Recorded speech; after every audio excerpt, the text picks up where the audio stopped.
Welcome to the first episode of Eagle Eye Insights. I'm today's host, David Warrick. I'm Executive Vice President at Overhaul. Today, we're diving into a pressing question. Is your cargo safe? We want to talk about the heightened risks brought on by some of the international trade manifestations that are happening right now, and also talk about ways to fortify your cargo and keep it safe. Joining me today is my good friend, John Daly. John was former Senior Vice President of Supply Chain at Sony Pictures Entertainment, and today he is Chief Operating Officer at MicroMex. John, great to have you with me today and great to have your experience. Dave, good seeing you today. Thanks for the invite. Happy to be here. So, John, it's been an interesting week. Some would say calm, some would say turbulent, but we've seen, these are unprecedented times, and we knew that this threat of tariffs was coming, straight on at us. And we've seen a lot happening between Mexico and Canada, but Independence Day on Wednesday really drove a different agenda. And so supply chains really have been reeling over the last 48 hours trying to get their heads around this. What are your thoughts? Yeah, I think I'm seeing the same thing as well, right? Many of our customers have been reaching out before this week, and certainly in the last 48 hours to try to understand what's happening, what the impacts are, and what they can do. We've had, companies proactively discussing with us weeks ago about how we would potentially move manufacturing from Mexico to the U.S. We've had calls as recent as last night with customers from Asia discussing, could they bring in sub-assemblies into the US or Mexico and have final assembly and packaging done. So there is a tremendous amount of volatility right now, and people are really trying to understand, what the best path forward is. So everybody's working on this now globally, I certainly believe. And so, and we're at the beginning of this cycle. So I think that the initial impression was it wasn't going to be as broad and as hard hitting as what we saw announced on Wednesday. And when you see countries like Vietnam, Malaysia, Thailand, countries that had actually ended up being a diversification from the core in China, right. It's really thrown an extra level of turmoil into those global markets. And, my advice to a lot of companies over the last couple of months has been the best thing to do is hurry up and wait, but be prepared to act very quickly because things are changing rapidly. Even, as we sit here today, the European Union has come back and said, okay, we're looking to negotiate something. China automatically, put on their own reciprocal tariffs this morning. We're seeing this different trend across industries, but from a supply chain leadership perspective, how do you think about this right now?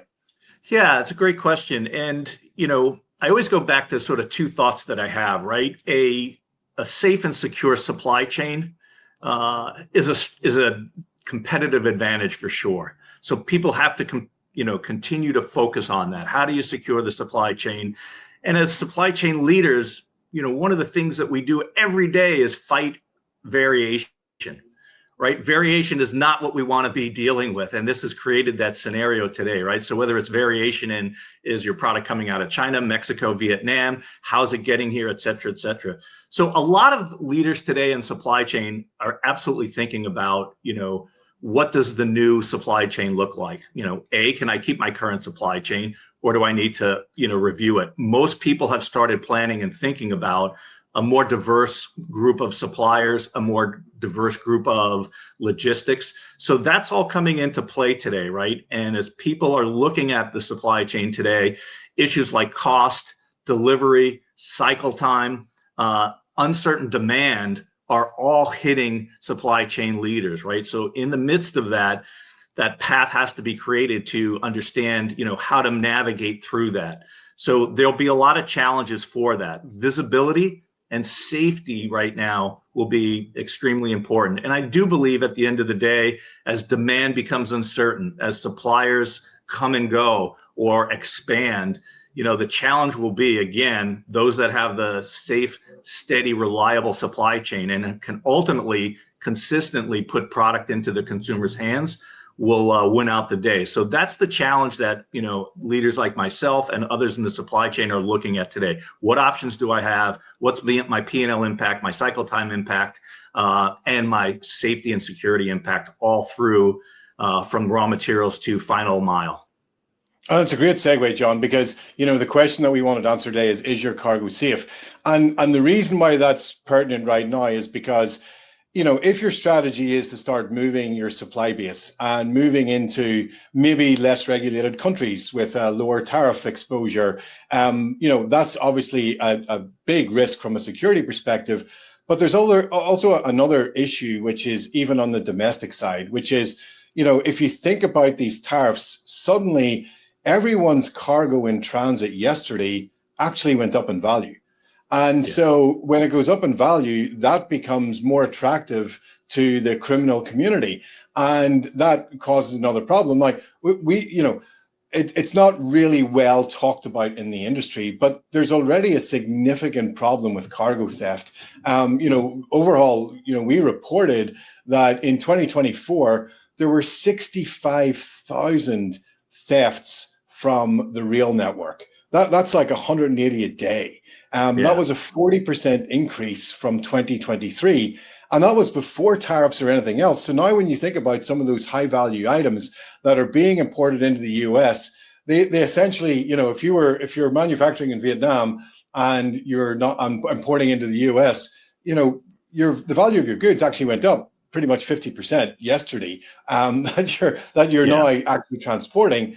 So this is now going to be, as we see it, an even bigger problem. Now, when I've done some studying in the background and looked at different reports from the different crime agencies and the United Nations, there's always a significant correlation between an economic downturn and criminal activity. So we at Overhaul firmly believe that what we do is going to become even more relevant and even more important in the coming weeks and months as the supply chain has to react, but also as goods become more expensive to the consumer and the criminal activity starts to increase.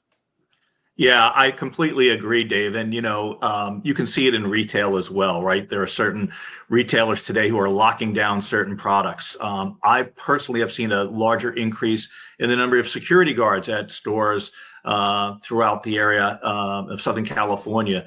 So I think you're right. I think as these goods increase in price, I think as prices go up for consumers, this will all drive a scenario that says, the maintenance of safety for the products is important. As we increase potentially new suppliers, right? Some suppliers may be sourced from Asia, maybe moving to other locations. You're increasing the number of new different hands that potentially will be touching your products today versus yesterday, right? In addition, you may also need to increase your inventory levels, right? Because maybe cycle times are longer and all that. So I think you're really seeing a combination of all those factors, right? Increase in cost of goods, as you mentioned, possibly many more people touching the product that are new suppliers as the diversification occurs. Maybe there's new logistics companies touching that product that weren't before. Maybe there's an increase in, the inventory that's being staged or held onto. And then let's not forget, we saw certain products where consumers in COVID had an extreme sort of run on product, right? Toilet paper comes to mind. Will there be those sort of products that now happen to have that, unreasonable, unforecasted demand going forward, which will drive not only prices, but potentially theft as well? No, it's super interesting points, John. And I think you're right. I think that inherently, probably what we didn't understand is the fact that, as you start to move and, if you like, rethink your supply chain, inherently, you're actually adding in more risk. Because you're not using maybe traditional trade routes, you're not using traditional partners, but you're trying to find a way to, keep your cost at a level and hedge, if you like, against those tariffs. But at the same time, you actually you really are increasing the risk across the board for your supply chain, and that is actually a dangerous thing. And to your point, there's already a lot of stories this morning, in the press around stockpiling, whereby people are saying, "Hey, I've got to buy now because once these tariffs hit, I don't want to be paying those prices," and so that is going to cause a run on certain products. And then you've got the fact that, some of the biggest manufacturers in the world are actually already saying, hey, this is going to hit our numbers for this year. We're pulling back on production. Like, Stellantis announced yesterday that they were, basically shuttering 2 plants in North America. So there's this constant upheaval of moving, shifting supply chains. There is no one right strategy to actually, Correct. You can't get around the tariffs. And there's not one clear strategy in terms of what your approach should be, but everything that you do is actually going to add greater risk into your supply chain. Yeah, I completely agree, right? And you want to look at your supply chain, as I mentioned earlier in the discussion, right? Supply chain executives, we fight variation all day long. So if you can look at something like maintaining the safety of your products, possibly at a higher level today than you did yesterday, so that those items can be delivered, make it to that last mile, get in your consumers' hands, that really is going to be a significant competitive advantage for firms that are watching that piece of the supply chain as everything else becomes variable. No, I think that's right. And so, I think, as we talk about this today, I have a couple of takeaways. Number one is security in your supply chain is going to be more important than it ever was before. And the second takeaway for me is really around, hey, there's associated risk with change. And while supply chains are, as supply chain practitioners, John, you and I have built our careers on being able to manage that change and manage that, unpredictability. But we're now entering into another, if you like, gray swan event. And as such, supply chain practitioners, they have to be focused on managing the risk inherent in their supply chain and understanding where they can have a positive impact and do more. Right. And I think those supply chains that have leaned into some of the high-tech tools and tracking ability of their products are going to do well right now, right? If you can keep an eye on exactly where your raw materials are or your finished goods are, where they are, when they're going to arrive, when they arrive, how they get distributed, that will be a big advantage. So I think, this could be an upside on the technological side for supply chain as well, in terms of tracking, monitoring, forecasting deliveries, watching product come in, and then certainly the safety of those products as well, that you know where they are, that they're safe and secure, and that they're ready to go on, a just-in-time basis from a distribution operation. So it could push us in another direction where more technology kind of leans in. There's certainly a tremendous number of startups in the supply chain technology area. I think that could be also an area of significant opportunity right now, Dave. Yeah, and as always, as you and I both know through our histories, that we always like to, sometimes a crisis can actually drive innovation, and that innovation is always welcome in supply chain. And to me, technology has always been the great enabler. So the ability to infuse that technology into your supply chain this is another big red flag to say, if you haven't been thinking about it, you need to think about it now, and you need to be implementing it, because transparency is going to be really important as we weather this current storm and come out the other side. Yeah, I agree. And tie that in with, good communications throughout the organization, right? Bad news first when something doesn't go well, some piece of variability hits an organization you're not aware of, it will happen. And it's for those firms that can pick themselves up faster than others when that, unseen variation hits them, I think will make a big difference. So you're right. Being proactive right now is very important. Putting together various scenarios, looking at your cycle time, your inventory levels, and using technology to help you drive and solve the pieces that are not in variation, right? Lock those down, and the ones that are, get really deep and dive into those and try to understand, how to diversify, how to streamline, if cost is coming along, how to have less cost than your competitors, will all really be key subjects that need to be analyzed by the supply chain, principals and partners.